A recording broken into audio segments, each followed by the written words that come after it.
புரட்சித் தலைவர் எம்ஜிஆர் காலத்துல முக்கிய அமைச்சரவையில் இருக்கிறாரு. அவர் தான் குங்குமண்டல தளபதியா இருக்காரு. அந்த நேரத்துல ஒரு சாதாரண ஒரு பொறுப்பாளர் எடப்பாடி பழனிசாமி சாதாரண பொறுப்பாளர்.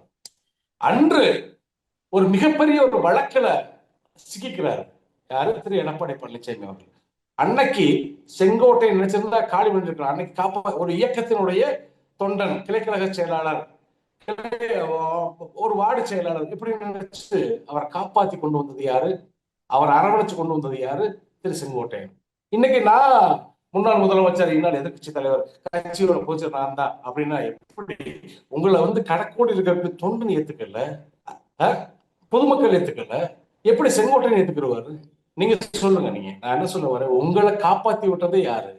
அரசியல கொண்டு வந்ததே யாரு? அதுக்கு முதலமைச்சர் ஆக்கி விட்டது யாரு? சின்னம்மா. ஆதி காலத்துல ஆரம்ப நிலையில யார் கொண்டு வந்தா? செங்கோட்டையன் அவர்கள். அவர் மிகப்பெரிய ஒரு வழக்குல அவருடைய ஆயுள் முழுக்க சிறை வாசம் பெறக்கூடிய அந்த சந்தர்ப்பத்துல அவரை காப்பாத்தி கொண்டு வராரு. அப்படிப்பட்ட ஒரு மனுஷனை மதிக்கிறது கிடையாது, மரியாதை கிடையாது.